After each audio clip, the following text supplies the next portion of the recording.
What's up, everybody? Joe White here, and today I am sitting in Grand Rapids, Michigan, starting orientation for this new company I'm going to work for here tomorrow. And I want to talk about Uncle Dave, Dave Meltzer. This guy is officially, him and Alvarez both have officially lost it. Dave is now drifting off again into saying territory that he should not go down. And we'll get to that in a minute.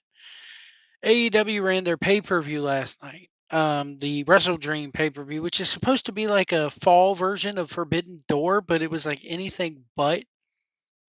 It's like, yeah, you had New Japan talent on there, but who gives a damn about these New Japan talent?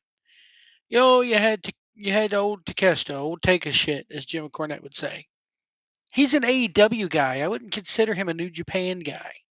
He's an AEW guy who goes off and does tours of New Japan on occasion.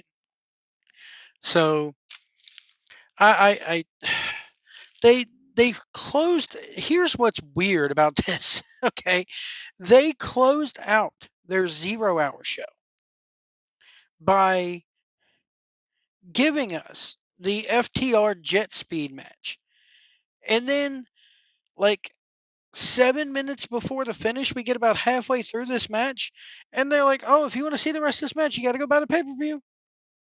And Dave Meltzer thinks this is a good thing.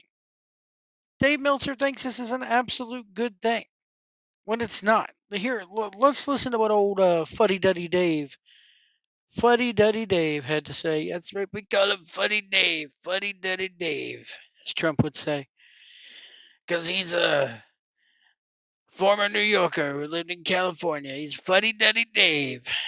Anyway, let me let's listen to what old Fuddy Duddy Dave, Uncle Dave, had to say about this. Had FTR against Mike Bailey and Kevin Knight. And, there was about 7 minutes left in the pre-show when it ended.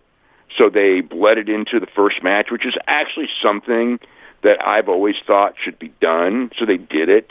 And then they opened up the pay-per-view, and they're in the middle of this hot match. And, I mean, it was hot the first 7 minutes, and it got even better, and it was just a super match. But yeah, from the very start, these guys, I think Tony probably sent them this thing of like, we need a hot match on this pre-show on, because it was airing at 7 o'clock on TNT with the idea of, looking for his, what's the deal, Leonard Garcia and Korean Zombie match, which is always what you want to end the pre-show. And so they were going for it.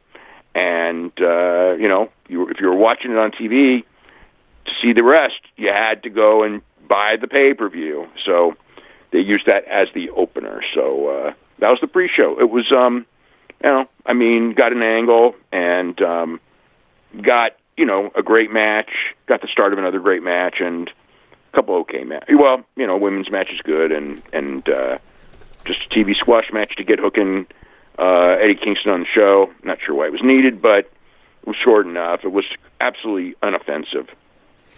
Yeah, I got home and turned on the main show, and I was like, what the hell's going on here? What's happening? And it was the middle of the Jet Speed FTR match, and it didn't bother me because I didn't think I was going to see the match at all because it was on the pre-show and I was watching the main show.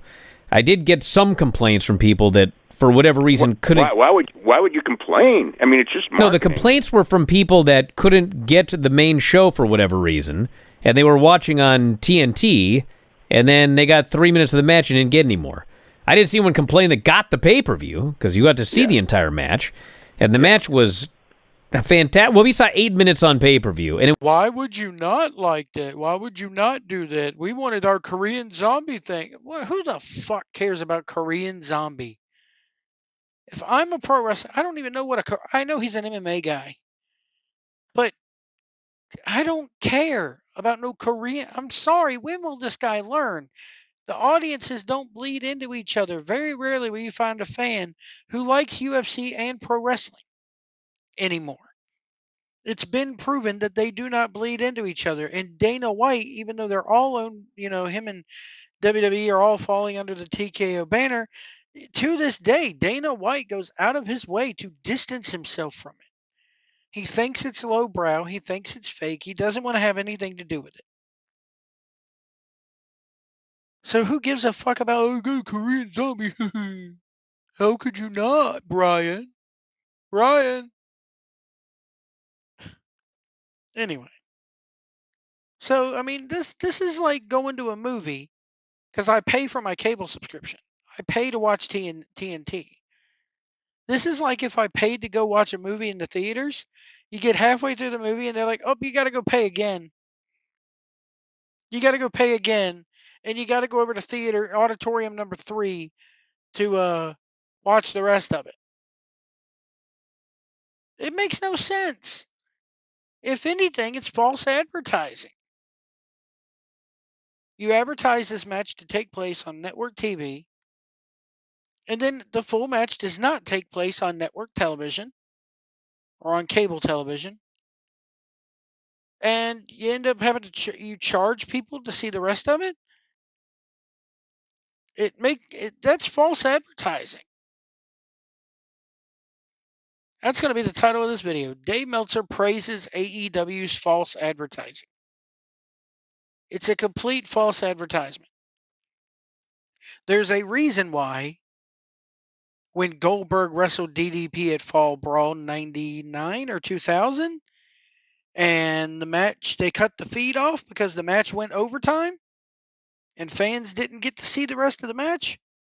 There's a reason why the pay-per-view companies had to dish out a bunch of refunds because you didn't get to see the rest of the match. It's false advertising.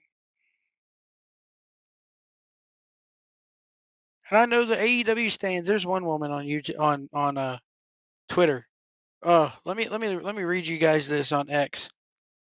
See if they even got back to me. You know, and that's another thing. This crowd. Go look at this crowd. Every single time they pan this crowd, it is like these fat, ugly slags, like women you would not take home to mom. Let's just say that. Or it is these fat, hairy, sweaty-looking neckbeards who look like they ain't showered in a year. They all look the same too, just different colored hair. They got, the beard and the damn glasses, and they're cheering on their young bucks. It just looks horrible. So I put on Twitter or X. I love how whenever they have scanned the crowd at AEW Wrestle Dream tonight, it's all fat, creepy looking neckbeards who look like they ain't showered in a year. And that includes the women in attendance. And somebody named name withheld, some woman, goes, "You've got issues." Actually, first she quote tweeted it and goes, "These are the trolls." So then she replies to me and goes, "You've got issues. Feel free to post a picture of yourself since you're so handsome." And I post like a picture of an old guy, like a 1950s, like how to shave video. I posted a gif of a guy shaving and I put, "Oh, I'm ugly as fuck. That's why I do you guys a favor of keeping my ass at the house. But when I do take my ugly self outside, I make sure I am showered and clean shaven." Guess what? She never replied after that. She never replied after that. I'll go ahead and shout her out. At you Sparky Pants. At you Sparky Pants. Name withheld. If you're so, why don't you put your name out there? And I guarantee you that here's why. This woman doesn't have a profile picture on her gimmick either. Let's see if she has any pictures here. Hold on. Nope. Not a one. Not a one. Let's see what your hot ass looks like. Come on. Anyway. Then they go into this AEW thing in this main event. I watched the pay-per-view. Not going to say how. But I watched the tail end of the main event between Plumber Moxley and Stupid Allen. And I gotta say, this was just ugh. It's still ugh. It still makes me look at it, shake my head, and go ugh.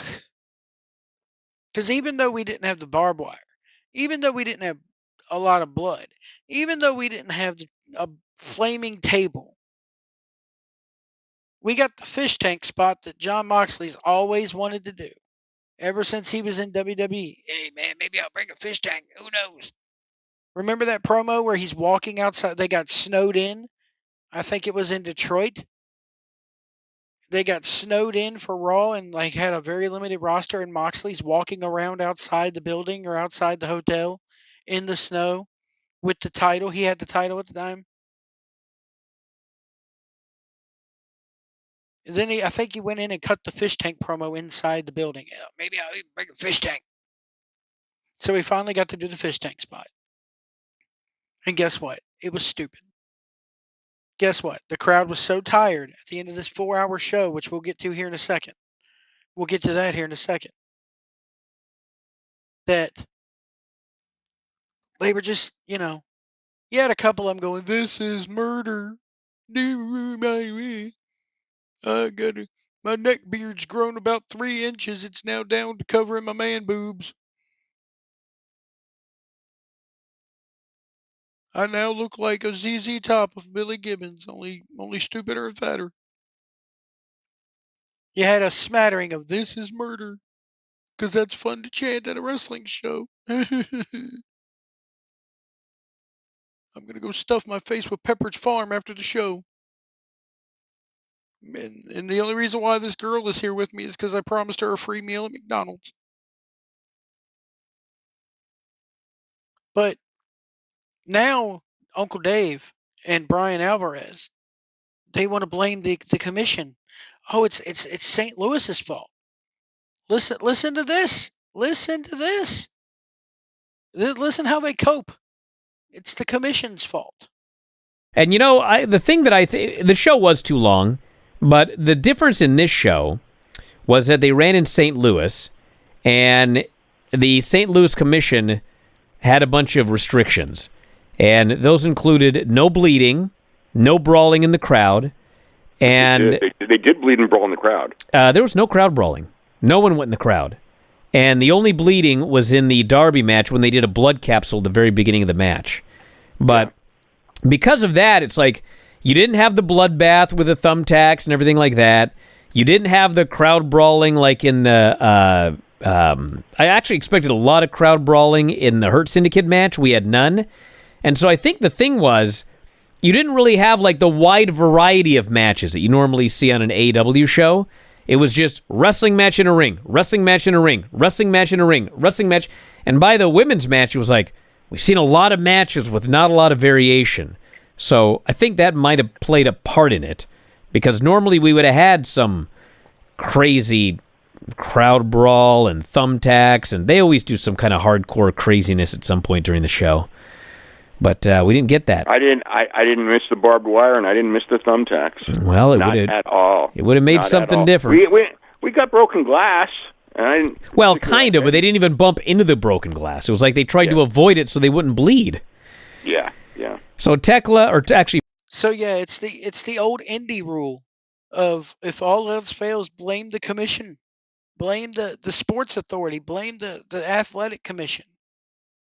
Oh, the athletic commission couldn't do blood, they couldn't do barbed wire, they couldn't fight in the crowd, and that kind of and Dave is like, well, I didn't miss it at all, Brian, I didn't miss it at all.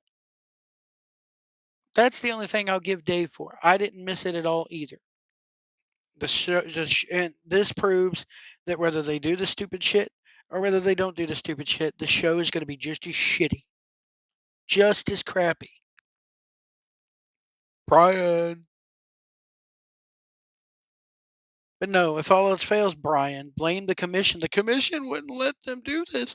The commission, it's the old Vince Russo excuse. Oh, the people above me don't see our creative vision, and they hindered me. Give me a break. WWE has no problem running St. Louis. They run St. Louis at least once a year, if not twice a year. Go there for a pay-per-view at least every other year, I think. You don't see them going, well, the commissioner here, the athletic commission, wouldn't let us do this or that or this or that. So that really hindered our show. No. WWE doesn't make excuses like that.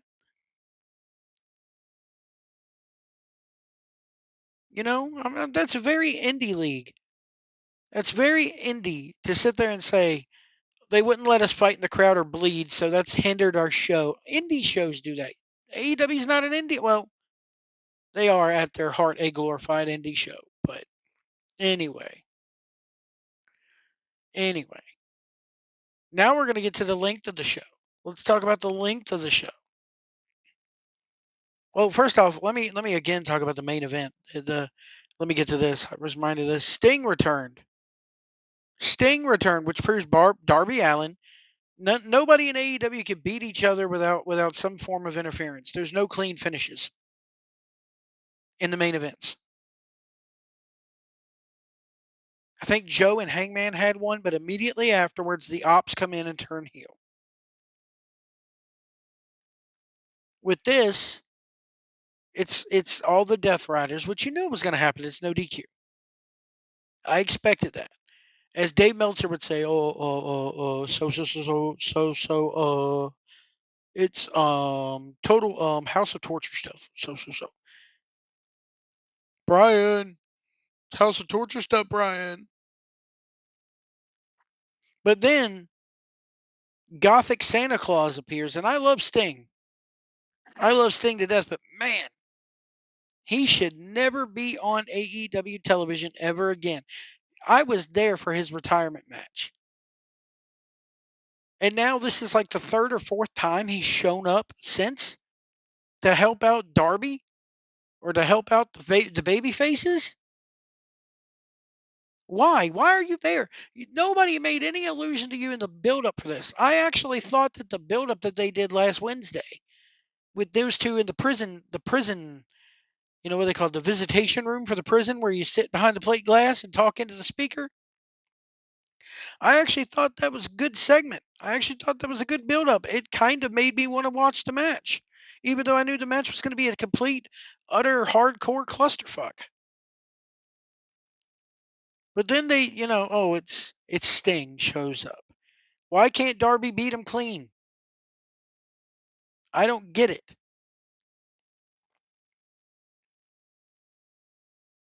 I really don't get it.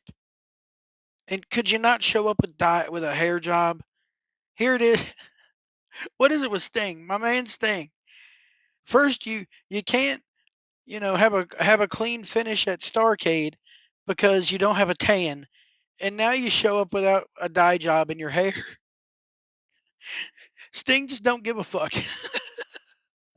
You got to kind of respect that. Sting just is like IDGAF.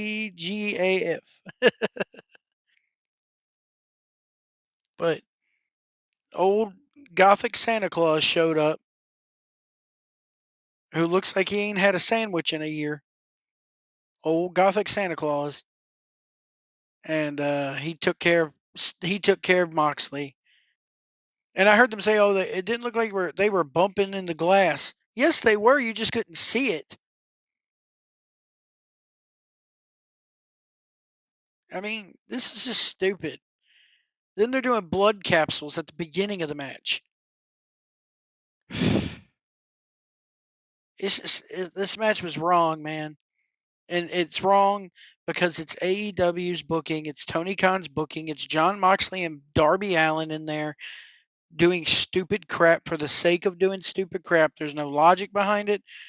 I can't say there really wasn't a story behind it, but because there was kind of a build up to this.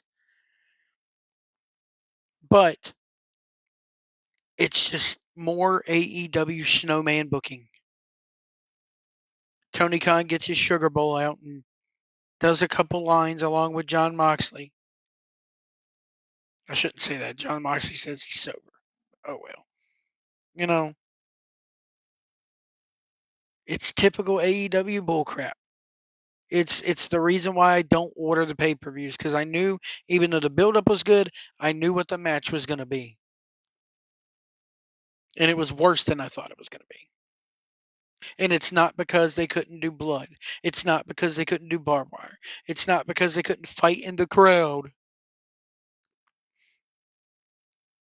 And you hear him go, well, it was just wrestling match, wrestling match, wrestling match. It's fucking pro wrestling. It is a wrestling show, Dave. It is a wrestling show. Now let's move on to the length. Here's what they have to say about the length of the show. Actually, before we get to the length of the show, we got to talk about Dave going off on his tangent about and bragging. Bragging. I was the last guy to talk to Luthez. Who gives a flying fart if you were the last one to talk about Luthez? Nobody cares, Dave.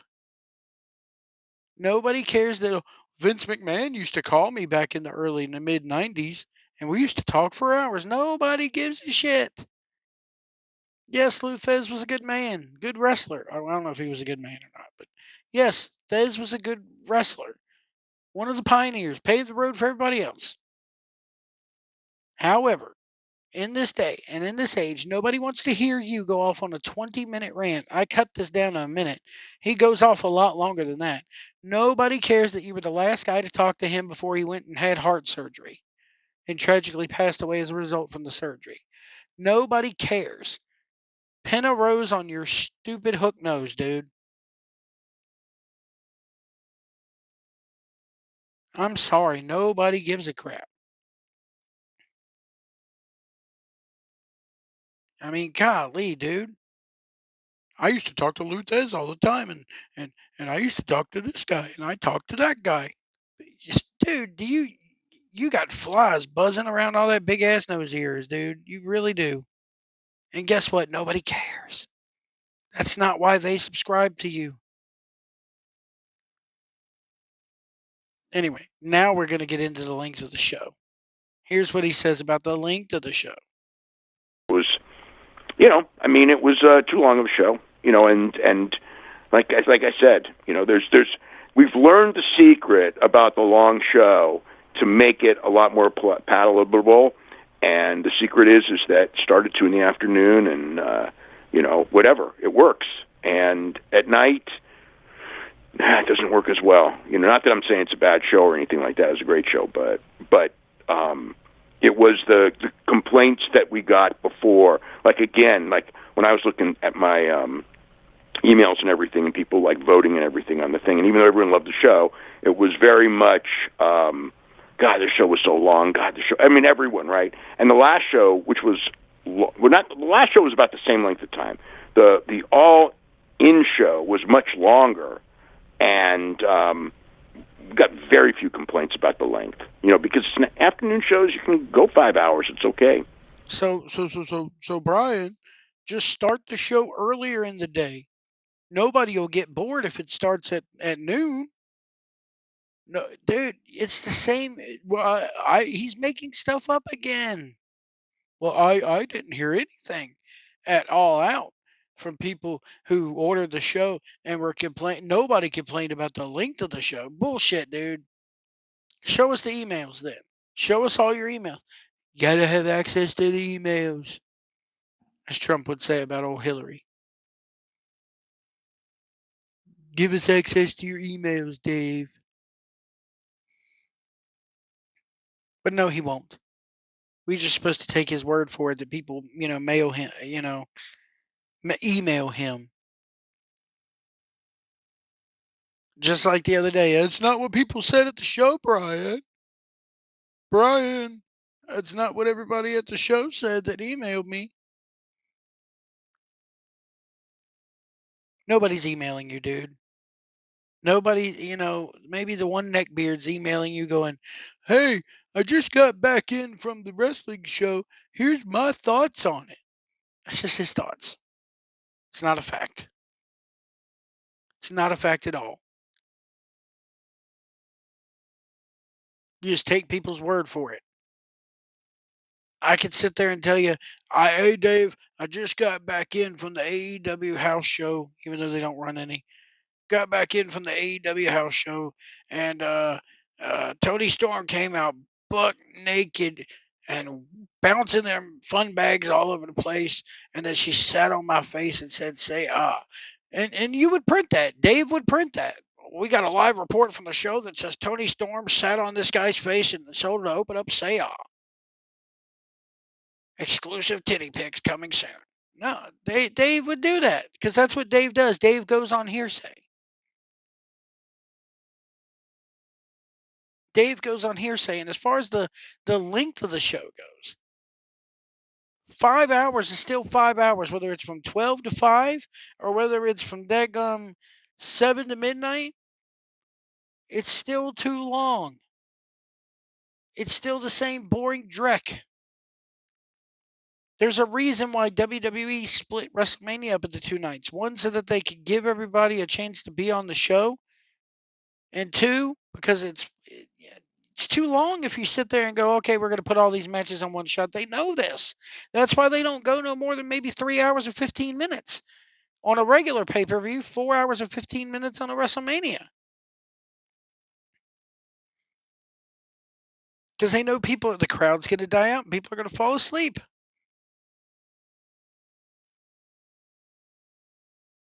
So what time you do it does not matter. The point is you need to put on a good show. If you build it, they will come, but you got to build it good. You got to build it nicely. You got to build it to where it makes sense. And you can't use crap like, oh, this guy's done this, or the commission says we does that. The commission said we can't do this. No. And I haven't even gotten through this audio where he starts reviewing stuff. I'm jet lagged from the flight out here.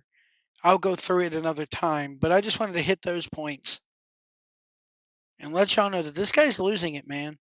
Anybody who subscribes to this guy and does, pays him $1, you need your head examined. Seriously, you need your freaking head examined. Anyway, that does it for me, folks. We'll see you down the road.